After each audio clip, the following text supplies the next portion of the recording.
dan Oke. Pak Roy, mungkin abang pernah melihat putusan hakim terhadap Harvey Muiz 6,5 tahun. Sebagai praktisi hukum, abang melihatnya seperti apa, bang? Ya saya pesimis nih dengan proses peradilan sekarang. Dari tuntutan jaksa saja terlalu ringan itu, hanya 12 tahun kan, sehingga vonisnya 6,5 tahun. Seharusnya sih menurut saya, bukan seharusnya, seyogyanya tuh dituntut hukuman seumur hidup, bukan 12 tahun, karena nilainya sudah luar biasa, ya sebesar 300 triliun lebih, dan dalam kondisi ekonomi yang tidak baik-baik aja negara. Ya, jadi kesalahannya sangat besar tuh.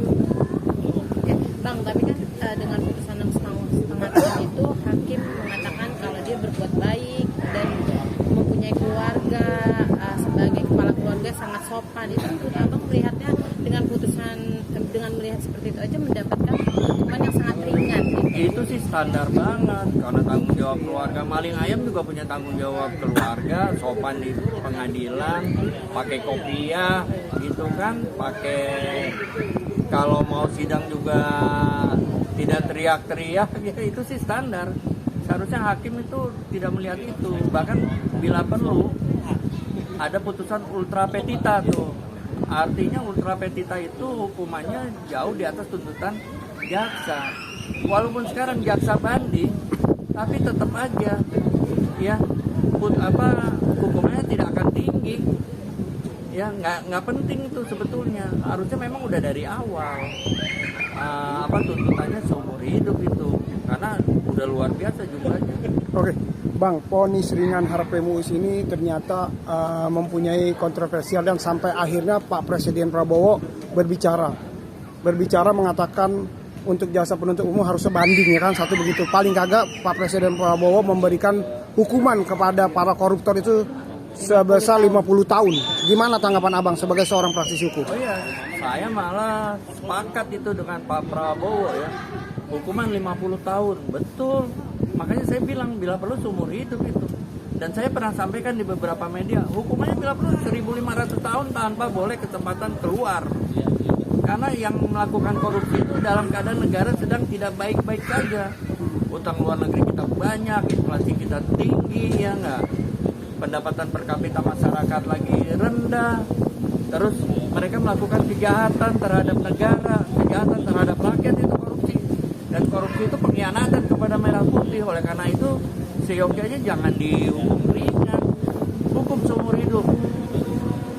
Oke, Bang Hudi, selain merugikan negara, kasus korupsi ini juga merusak moral bangsa.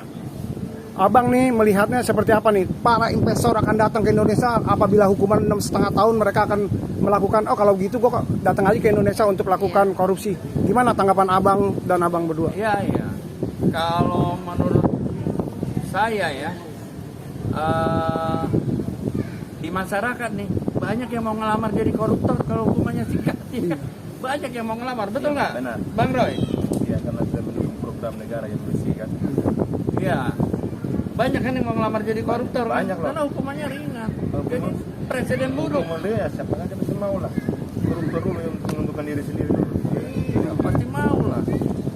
Sekarang begini ya, jangankan 6,5 tahun itu 300-an triliun. Orang 1 triliun juga mau kok.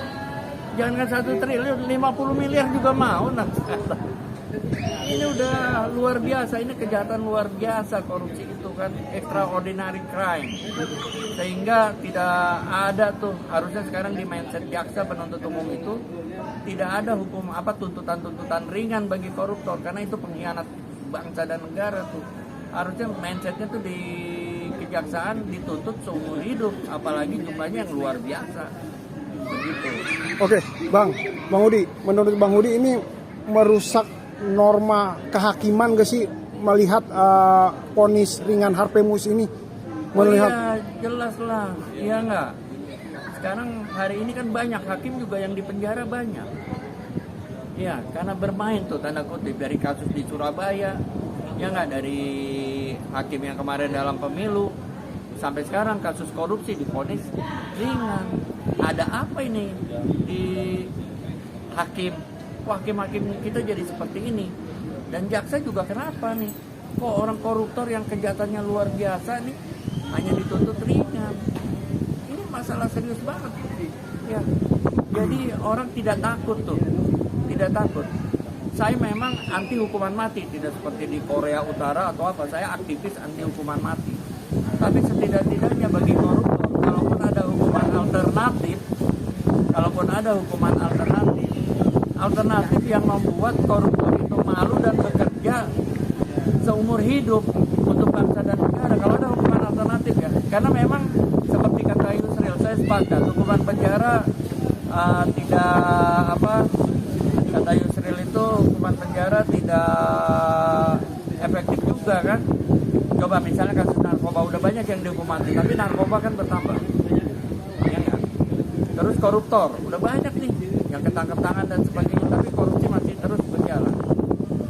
Dipenjarakan, pesta-pesta tuh di penjara tuh, tanda kutip, karena mereka ada kebutuhan tanda kutip khusus tuh. Nah, oleh karena itu saya lebih setuju seperti di luar negeri ada hukuman alternatif tuh. Ya, misalnya bangun jembatan, ya kan, nyapu jalan. 1.500 tahun misalnya hukuman untuk nyapu jalan. 1.500 tahun untuk nyapu jalan. Artinya memang koruptor itu tidak boleh dibebaskan. Dan tenaganya harus dimanfaatkan oleh bangsa dan negara, misalnya nyapu jalan, bersihin kaca, bangun jembatan, bangun gedung, begitu bila perlu, ya, atau pelayanan lain di masyarakat tanpa boleh bebas, begitu. Kalau kayak di Korea misalnya terhadap artis-artis nih yang ngaco di TV misalnya, ada hukuman alternatif tuh, tidak boleh tampil lagi di TV seumur hidup. Nah, jadi kan dia stres tuh, pendapatannya nggak ada.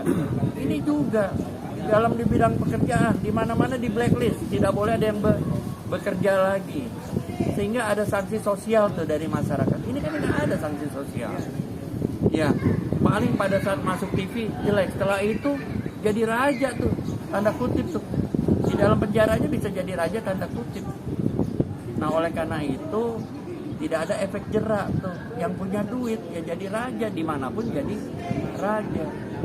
Sehingga kalau untuk kasus korupsi lebih baik hartanya dirampas untuk negara, dihukum 1.500 tahun, ada pekerjaan alternatif. Kalau dihukum mati mah gampang, yang untung cacing-cacing tanah, ya enggak, cacing tanah Pentapora.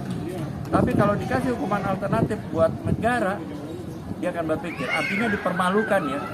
Misalnya seorang jenderal korupsi, ya, nyapu jalan, kan malu kan? Malu seumur hidup. Begitu, atau enggak suruh ngelapin kaca nih, properti milik negara, malu kan? Nggak usah dihukum mati, kayaknya loncat sendiri tuh. Seperti itu. Berarti abang setuju ya koruptor asetnya disita oleh negara? Oh, setuju, dirampas oleh negara, seperti itu.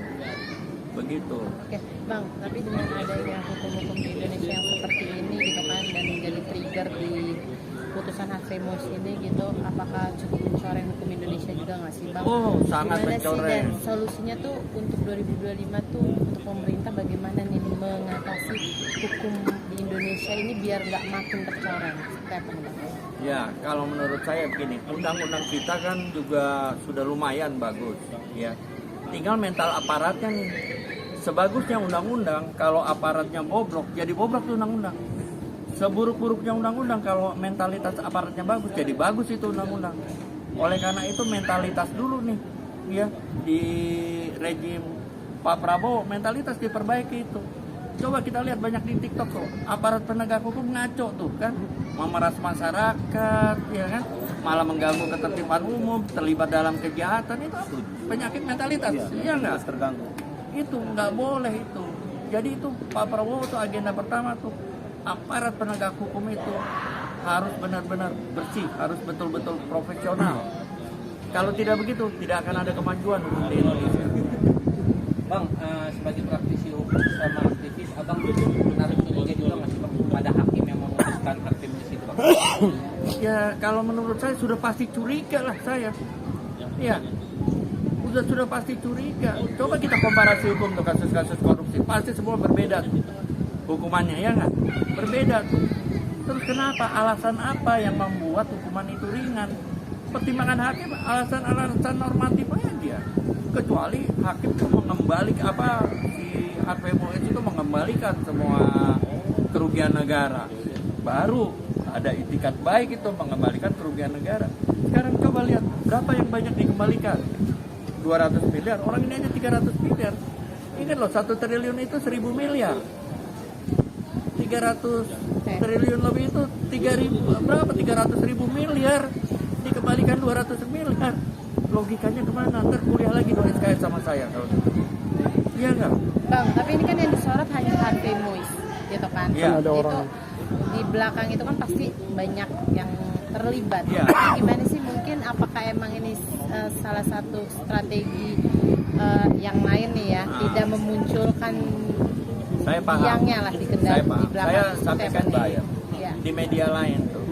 Jangan pengusahanya aja. Pengusaha bisa bekerja karena ada yang memiliki wewenang. Nah, yang memiliki wewenangnya kok tidak diseret, ini pertanyaan. Siapa yang memiliki kewenangan? Itu harusnya didalami oleh aparat penegak hukum. Ya, siapapun, kita nggak pandang bulu gitu loh. Mau pejabat, mau selevel menteri, ya kan, bahkan sampai presiden pun kalau terlibat kita jangan pandang bulu. Kan kita negara hukum nih. Oleh karena itu pihak aparat penegak hukum nih harus mendalami itu siapa pejabat yang berwenang yang membantu Harvey Muiz CS untuk melakukan tindak pidana korupsi sebesar itu. Sebagai praktisi hukum sendiri, abang meminta abang untuk hakimnya itu diperiksa juga, Bang? Oh iya, saya meminta semua yang terlibat ya, bukan hanya dalam hakim aja, mungkin di kejaksaan juga. Kenapa dituntut ringan? Ya kan harus dicek juga tuh kejaksaan, kenapa dituntut ringan? Hakim kenapa divonis ringan? Itu harus didalamin semua. Seperti itu. Jadi semua yang terlibat lah, jangan sebagian-sebagian. Ya,